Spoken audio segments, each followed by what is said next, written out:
Hello everyone, welcome back to my channel. आप लोगों को पता होगा कि हम लोग आजकल डिस्कस कर रहे हैं एग्जाम्पल ऑफ एसक्यूसी। जो लोग भी मेरे चैनल पे नए हैं तो वो मेरे चैनल को सब्सक्राइब कर दें, वीडियो को लाइक कर दें और अपने फ्रेंड्स को भी वीडियोस को शेयर कर सकते हैं।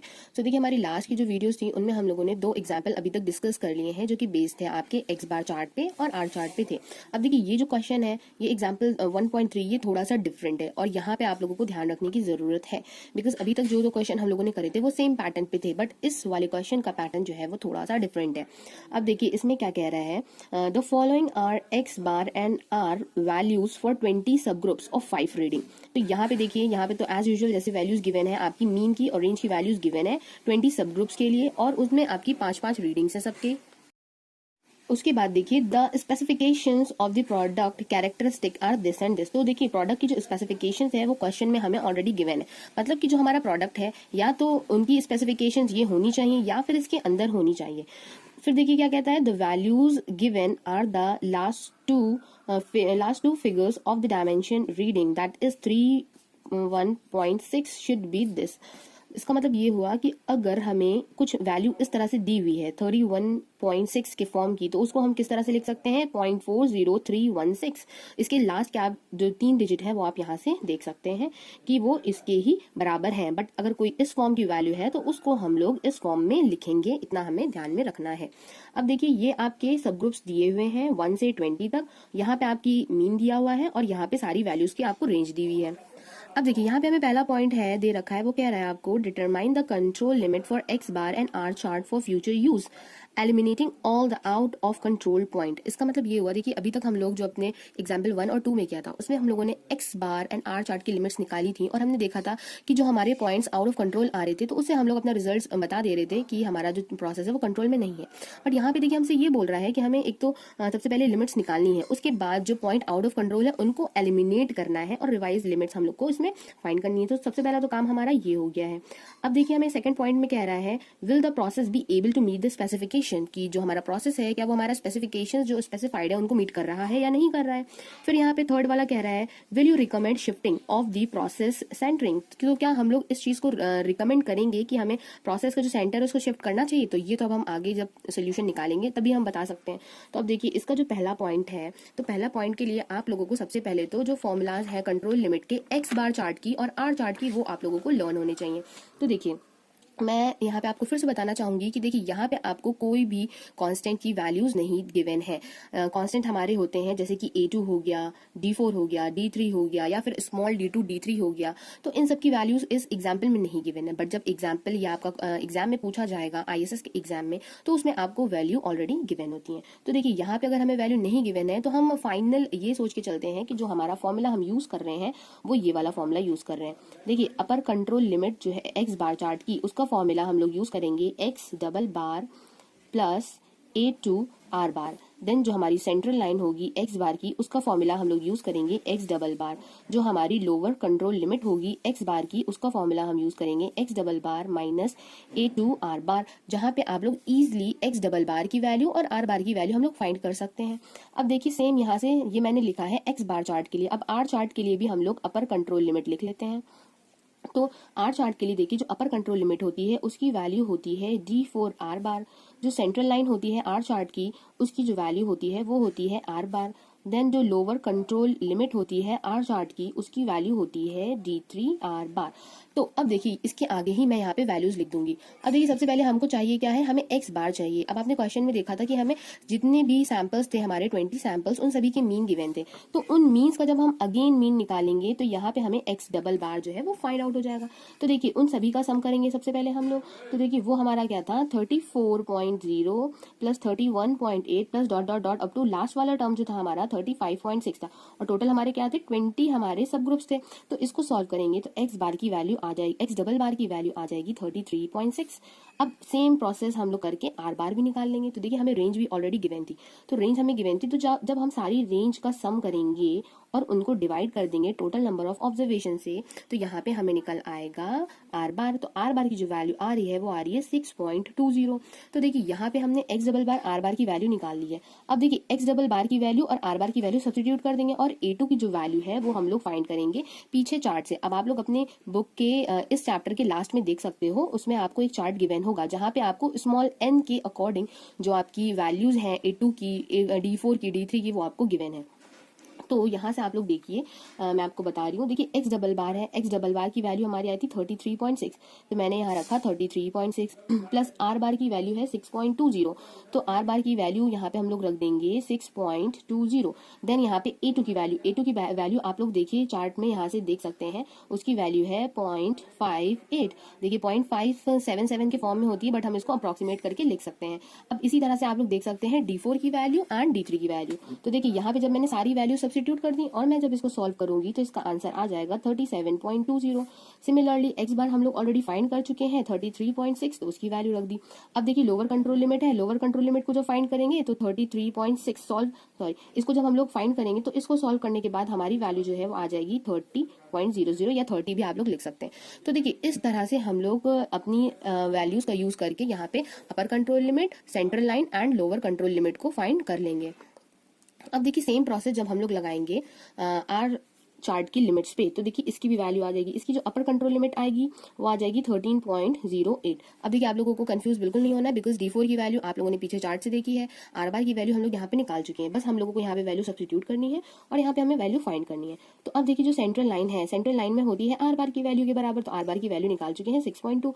अब देखिए लोअर कंट्रोल लिमिट है, लोअर कंट्रोल लिमिट में जब हम वैल्यूज रखेंगे D3 की वैल्यू होती है 0, तो इसका मतलब ये वैल्यू भी आपकी 0 हो जाएगी। अब यहाँ से देखिए आपको प्लॉट करना है ग्राफ। जब आप लोग ग्राफ प्लॉट करोगे तब यहाँ से आपको दिखेगी कि क्या कौन से जो आपके पॉइंट्स हैं वो आपके लिमिट्स के बाहर जा रहे हैं, या फिर बिना ग्राफ प्लॉट किए भी आप लोग ये चीज ऑब्जर्व कर सकते हो। अब देखिए वो चीज आप लोग कैसे ऑब्जर्व करते हो ये मैं आपको बताती हूँ। अब देखिए सबसे पहले तो आपको ये ध्यान में रखना है कि आपकी जो अपर कंट्रोल लिमिट आई है बार चार्ट की वो है 37.20। अब आपको ये चीज देखनी है अपनी इस क्वेश्चन में कि क्या कोई वैल्यू ऐसी है जो कि 37.20 से बाहर जा रही है। तो उसके लिए देखिए हम लोग चार्ट यहाँ पे देखेंगे। अब यहाँ से आप लोग देख सकते हैं कि अगर देखिए मैं आपको ऐसे ही एक टेम्परेरी ग्राफ बनाऊं। देखिए अब यहाँ पे आपके सैंपल ग्रुप्स होंगे 1 2 अप टू 20 टोटल आपके सैंपल सब ग्रुप्स हैं, तो वो आप लोग यहाँ पे प्लॉट कर लोगे। अब देखिए मैं ये एक्स बार चार्ट के लिए आपको बता रही हूँ। तो देखिए तो जो सेंट्रल लाइन है, सेंट्रल लाइन की वैल्यू है इसमें 33.6 एंड जो अपर कंट्रोल लिमिट है, अपर कंट्रोल लिमिट की वैल्यू है 37.20 एंड जो लोअर कंट्रोल लिमिट है, लोअर कंट्रोल लिमिट की वैल्यू है 30। तो अब यहाँ से आप देख सकते हैं अगर आप टोटल जितने भी सैंपल्स हैं उनकी मीन को प्लॉट करेंगे तो आपको यहाँ से दिखाई पड़ेगा कि जो एक सैंपल नंबर 10 है, देखिए उसकी वैल्यू है 37.8। तो 37.8 जो है वो इससे आपके बाहर प्लॉट हो जाएगा। तो सैंपल नंबर 8 जो है वो आपका एक तो बाहर प्लॉट हो रहा है। देन आप देख सकते हैं यहाँ पे सैंपल नंबर 12 जो है वो है आपका 38.4। तो 38.4 भी आपका ये जो अपर कंट्रोल लिमिट है इसके बाहर ही प्लॉट होगा। तो यहाँ से हमें दो सैंपल मिल जाते हैं, एक 10th सैंपल एंड एक 12th सैंपल जो कि अपर कंट्रोल लिमिट के बाहर प्लॉट हो रहा है। सिमिलरली अगर हम लोग देखें 18th सैंपल को, तो 18th सैंपल की वैल्यू है 28.2। इसका मतलब है 28.2 जो है वो हमारा लोअर कंट्रोल लिमिट के बाहर ही प्लॉट होगा, बिकॉज इसकी वैल्यू हमारी लोअर कंट्रोल लिमिट से भी कम है। इसका मतलब ये 18th सैंपल जो है ये भी हमारे लिमिट्स के बाहर जा रहे हैं। इसका मतलब ये जो 3 पॉइंट्स हैं, हमारे जो 3 सैंपल्स हैं, ये हमें सही डेटा नहीं दे रहे। इसका मतलब इन वैल्यूज को हम अपने डेटा से एलिमिनेट करेंगे। तो देखिए अब इनको एलिमिनेट करने के लिए हमको निकालना पड़ेगा रिवाइज्ड लिमिट्स इसकी। तो देखिए आर मैंने लिख दिया है REV। तो यहाँ से आप लोग समझ लीजिएगा ये कि एक्स बार रिवाइज्ड हम लोग फाइंड कर रहे हैं। तो देखिए सबसे पहले आप लोगों ने देखा था कि सबसे पहले देखिए हम लोगों को पता है कि हमें अब क्या करना है। हमने टोटल जो सम अगर करेंगे हम अपने एक्स बार का, तो टोटल जो एक्स बार जितने भी हमें मीन गिवन है उनका अगर हम सम करते हैं, क्योंकि देखिए हमें ये निकालने के लिए क्या करना पड़ता है, टोटल जो भी मीन गिवन होते हैं उनका सम करते हैं डिवाइडेड बाय n करते हैं। तो देखिए जितने भी ये टोटल एक्स बार गिवन थे उनका अगर हम लोग सम कर रहे थे तो वो आ रहा था 671। आप लोग सम करके देख सकते हैं वो आ जाएगा 671। बट हमें इनमें से 3 पॉइंट ऐसे थे जिनको एलिमिनेट करना है, तो उसके करस्पॉन्ड देखिए कौन कौन सा मीन था। अब देखिए जो हमारा 10th सैंपल है तो देखिए जो हमारा 10th सैंपल है उसके करस्पॉन्ड है 37.8, इसको सब्ट्रैक्ट कर देंगे। देन 12th सैंपल जो था, जो आउट ऑफ लिमिट जा रहा था, वो था आपका 38.4, उसको हम लोगों ने इससे सब्ट्रैक्ट कर दिया। देन हमारा एक 18th सैंपल था, उसका जो मीन है आपका 28.2। तो ये जो तीनों पॉइंट के करस्पॉन्ड मीन थे, इनको हमने कर दिया है एलिमिनेट। अब देखिए ये वैल्यूज हमारे डेटा से एलिमिनेट हो चुकी है। पहले हमारे डेटा में टोटल एन की वैल्यू कितनी थी, 20 थी, बट 3 वैल्यूज एलिमिनेट कर दी, इसका मतलब 3 यूनिट अब कम हो चुकी है। अब हमारे पास टोटल 17 यूनिट्स बची है। तो अब देखिए ये वैल्यू डिनोमिनेटर की हम ये ले लेंगे। अब देखिए यहाँ से अब हम लोग क्या करेंगे, इसका हम लोग करेंगे कैलकुलेशन। तो देखिए अब इसको कैलकुलेट, देखिए ये तो मैंने आपको समझाने के लिए लिख दिया था कि पहले होता है ऐसे, बट हम यहाँ पर रिवाइज निकालने हैं, तो रिवाइज के लिए जो है वो हम लोग इस तरह से लिखते हैं, बट आप इसको इसके डायरेक्टली इक्वल नहीं लिख सकते, बिकॉज मैंने ये आपको समझाने के लिए सिर्फ लिखा था। अब देखिए यहाँ से जब आप लोग इसका कैलकुलेशन करोगे, तो इसका कैलकुलेशन जब करोगे तो 33.3 आ जाएगा इसका आंसर। अब देखिए सिमिलरली हम लोग रिवाइज लिमिट्स निकाल लेंगे आर बार की। तो आर बार की निकालने के लिए भी सेम प्रोसीजर है कि जो भी हमारी रेंज गिवन थी उनका हम लोग सम लेंगे। तो देखिए उनका जो सम हमारा आ रहा था वो आ रहा था 124, और 124 में से जो आउट ऑफ लिमिट्स वैल्यू जा रही होंगी, अब देखिए मैंने आर बार का तो आपको प्लॉट करके दिखाया नहीं था, बट मैंने सिर्फ आपको एक्स बार का प्लॉट करके दिखाया था। तो जो भी आर बार की आप देखेंगे वैल्यूज है आउट ऑफ लिमिट्स जा रही होंगी, उनको आप इसमें से सब्ट्रैक्ट कर देंगे। तो देखिए यहाँ पे 2 पॉइंट्स हैं जो कि आपके आउट ऑफ लिमिट जाएंगे, एक है आपका 9th सब ग्रुप वाला और एक होगा आपका 13th सब ग्रुप वाला। तो उसके करस्पॉन्ड देखिए जो रेंज है वो है आपकी 19 और एक है आपकी 14। तो देखिए इन दोनों को हमने कर दिया सब्ट्रैक्ट, और टोटल हमारे सब ग्रुप्स थे 20। तो 20 में से अब यहाँ पे देखिए 2 पॉइंट्स आउट ऑफ कंट्रोल जा रहे हैं, तो यहाँ से 2 को हम कर देंगे सब्ट्रैक्ट। अब देखिए टोटल वैल्यू यहाँ पे आ जाएगी 91 और ये हो जाएगा 18। तो आप लोग जब इसको सॉल्व करोगे तो वैल्यू आ जाएगी 5.06।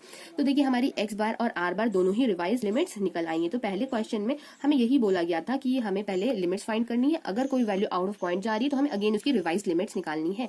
तो देखिए अब यहाँ से अगर हमें निकालना होगा अपर कंट्रोल लिमिट फॉर एक्स, तो देखिए यहाँ पे हम एक्स डबल बार रिवाइज रखेंगे, देन प्लस करेंगे a2, देन आर बार की वैल्यू भी हम किस में रखेंगे, रिवाइज में रखेंगे। तो जब आप लोग ये वैल्यू निकालोगे वो आएगी आपकी 36.23। देन अगेन देखिए कंट्रोल लिमिट जब आप लोग निकालोगे एक्स बार की, तो कंट्रोल लिमिट देखिए हम लोग ने ये जो निकाली है, दैट मीन्स कंट्रोल लाइन जो एक्स बार की निकलेगी वो एक्स डबल बार की वैल्यू के इक्वल हो जाएगी, तो वो हो जाएगी 33.3। अब देखिए लोअर कंट्रोल लिमिट निकालेंगे जो हम एक्स बार की, तो वो उसकी वैल्यू आ जाएगी हमारी 30.37। तो ये वैल्यूज आ गई हमारी। अब सिमिलरली हम आर बार के लिए भी निकाल लेंगे।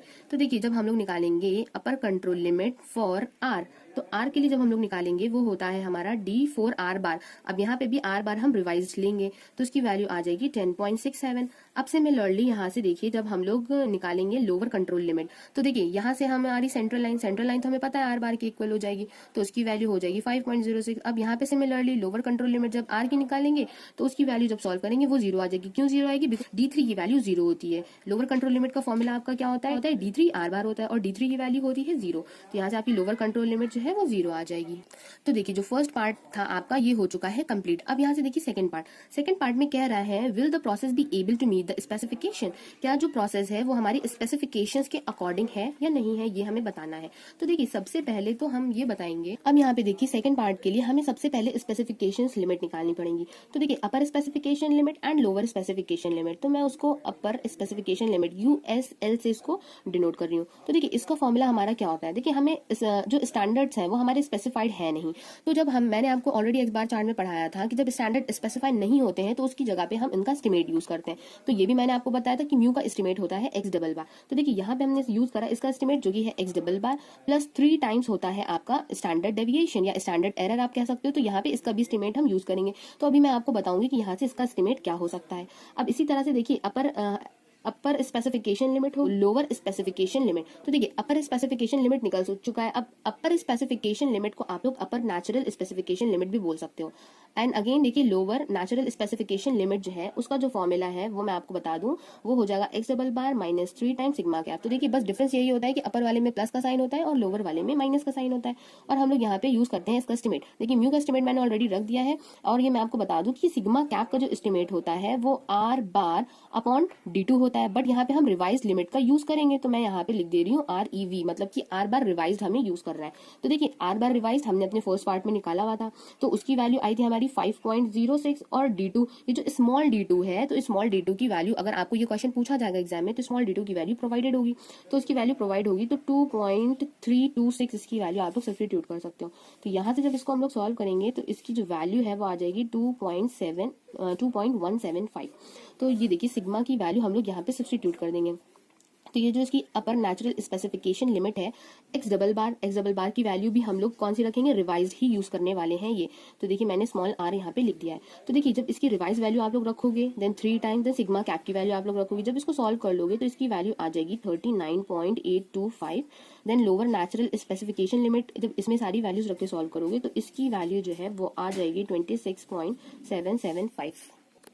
अब देखिए इसके बाद हमें वैल्यूज तो पता चल चुकी हैं। अब आपको ये ध्यान में रखना है, देखिए क्वेश्चन में हमें ऑलरेडी गिवन था, आप लोग यहाँ पे देख सकते हैं। क्वेश्चन में ये बोला जा रहा था कि अगर हमें वैल्यूज जो है वो इस फॉर्म में दी होंगी 31.6 के फॉर्म में, तो उसको हम लोग लिखेंगे 0.40316 के फॉर्म में। तो यहाँ से देखिए अगर हम अपनी इन वैल्यूज को कन्वर्ट करेंगे तो इन वैल्यूज को देखिए हम लोग किस तरह से लिख सकते हैं। अब देखिए ये है आपकी वैल्यू, तो मैं इसको यहाँ पे लिख दे रही हूँ। तो देखिए इसको हम लोग लिख सकते हैं 0.40, बिकॉज 40 तो हमें लेना ही लेना है। देन लास्ट इसके 3 डिजिट्स हम लोग यहाँ से ले लेंगे 398, बिकॉज देखिए इसको हम यहाँ से राउंड ऑफ नहीं कर सकते हैं। अब देखिए यहाँ पे जब 3 वैल्यूज हम देख रहे हैं तो इसको तो हम लोग राउंड ऑफ कर सकते हैं और यहाँ पे हम लोग इसको बना लेंगे 8। तो देखिए इसकी वैल्यू हो जाएगी 0.40268। तो इसकी अप्रोक्सीमेटेड वैल्यू ये आ गई है। एंड देखिए यहाँ पे हम लोग अगर क्वेश्चन के अकॉर्डिंग देखें तो क्वेश्चन में हमें जो हमारी स्पेसिफिकेशंस लिमिट थी वो हमें क्या गिवन थी, देखिए वो तो हमें गिवन थी 0.4037 प्लस माइनस 0.0010। तो देखिए इनको जब आप लोग सॉल्व करोगे एक बार आप लोग इसमें इसको प्लस कर लोगे और एक बार इसको माइनस करोगे, तो देखिए जो हमारी वैल्यूज निकल के आएगी तो देखिए वो वैल्यूज हमारी आ जाएंगी 0.4027 और एक हमारी आ जाएगी 0.4040। तो देखिए एक बार प्लस और एक बार माइनस करने पे हमारी ये वैल्यूज आ गई। तो आप लोग यहाँ से देख सकते हो ये स्पेसिफिकेशन जो है ये हमें गिवन थी कि जो भी हमारा प्रोडक्ट बन रहा है वो इन स्पेसिफिकेशन लिमिट्स के अंदर आना चाहिए, और जो हमारा बना था रिवाइज लिमिट का यूज करके तो वो हमारा कुछ इस तरह की वैल्यूज थी। तो यहाँ से हम देख सकते हैं कि ये जो वैल्यूज हैं हमारी ये इन लिमिट के अंदर ही आ रही है। इसका मतलब यहाँ से क्या हो जाता है कि हमारा जो प्रोडक्ट है वो जो स्पेसिफिकेशन है उनके रिक्वायरमेंट को पूरा कर रहा है। इसका मतलब यहाँ से ये हमारा सेकंड पार्ट सॉल्व हो जाता है।